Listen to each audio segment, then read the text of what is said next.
എഴുത്തുകാർ രാഷ്ട്രീയ ചായ്വ് പ്രഖ്യാപിക്കുന്നത് നക്കാപ്പിച്ച സ്ഥാനമാനങ്ങൾക്ക് വേണ്ടിയാണോ?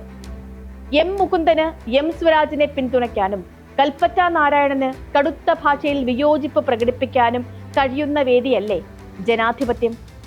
വൈശാഖൻ നിരുപാധികം എം സ്വരാജിന് പിന്തുണ പ്രഖ്യാപിക്കുന്നു. ആശമാരുടെ കണ്ണീര് കാണുന്നില്ലേ എന്ന് അതിലും ഉച്ചത്തിൽ സാറാ ജോസഫ് ചോദിക്കുന്നു. ജനാധിപത്യത്തിന് ഇതിനുമപ്പുറം എങ്ങനെ സുന്ദരമാകാൻ കഴിയും? എസ് കെ പൊറ്റക്കാടിന് ജ്ഞാനപീഠം കിട്ടിയത് 1980-ലാണ്. അതിനു മുൻപ് 2 വട്ടം കമ്മ്യൂണിസ്റ്റ് പാർട്ടിയുടെ സ്ഥാനാർത്ഥിയായി ലോക്സഭയിൽ അദ്ദേഹം മത്സരിച്ചു.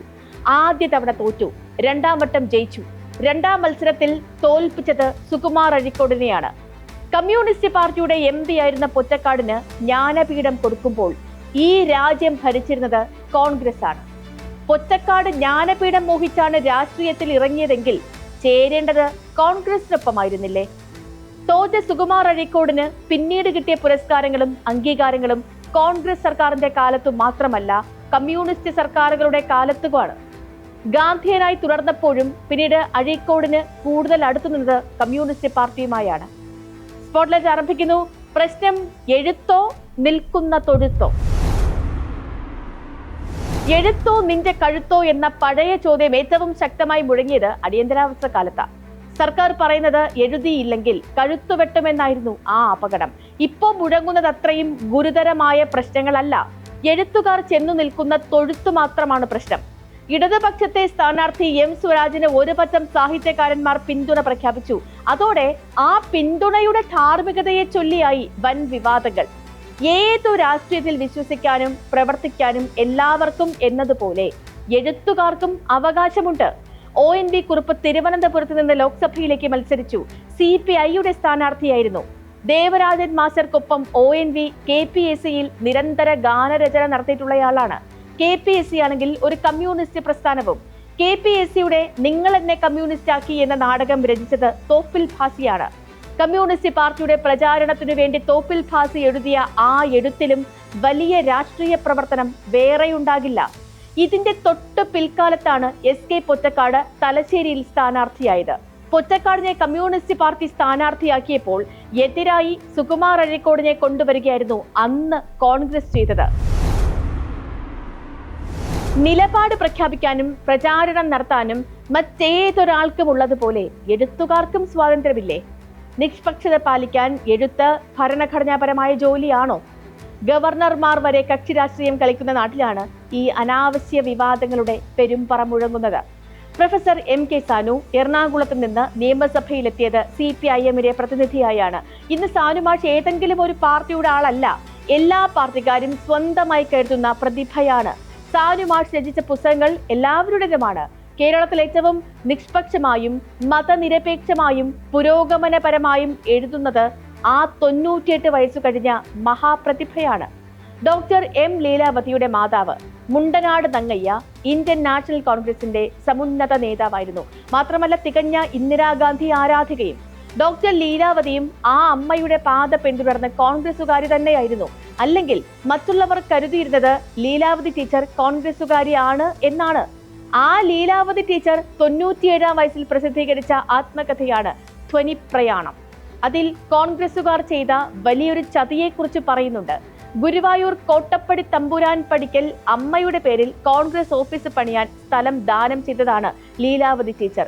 മിടുക്കരിൽ മിടുക്കരായ കോൺഗ്രസുകാർ അത് അട്ടിമറിച്ചത് എങ്ങനെയാണെന്നാണ് നേതാക്കളുടെ പേരു സഹിതം ഡോക്ടർ ലീലാവതി എഴുതിയിരിക്കുന്നത്. ആ അട്ടിമറി കഴിഞ്ഞും ലീലാവതി ടീച്ചർ കോൺഗ്രസിനെ തള്ളി പറഞ്ഞിട്ടില്ല. അങ്ങനെ ഒരു കോൺഗ്രസ് പാരമ്പര്യം ഉണ്ട് എന്നതുകൊണ്ട് ആ എഴുത്തിന് ഒരു കോട്ടവും സംഭവിച്ചിട്ടില്ല. സിനിമയുടെ വിലാസത്തിൽ രാഷ്ട്രീയത്തിലെത്തിയ സുരേഷ് ഗോപി MP മാത്രമല്ല കേന്ദ്രമന്ത്രിയായിട്ടുള്ളത്. രാമു കായാട്ടും ലെനിൻ രാജേന്ദ്രനും മുരളിയും എല്ലാം സുരേഷ് ഗോപിക്കും എത്രയോ മുൻപ് സിനിമയിൽ നിന്നും രാഷ്ട്രീയത്തിലേക്ക് വന്നവരാണ്. ഇവരെല്ലാം സ്ഥാനാർത്ഥിമാരുമായിരുന്നു. നാടകക്കാരൻ O മാധവൻ മകൻ എന്ന വിലാസത്തിനു ഏറെ സിനിമാക്കാരൻ എന്ന വിലാസമാണ് M മുകേഷിനെ നിയമസഭയിൽ 2 വട്ടം എത്തിച്ചത്.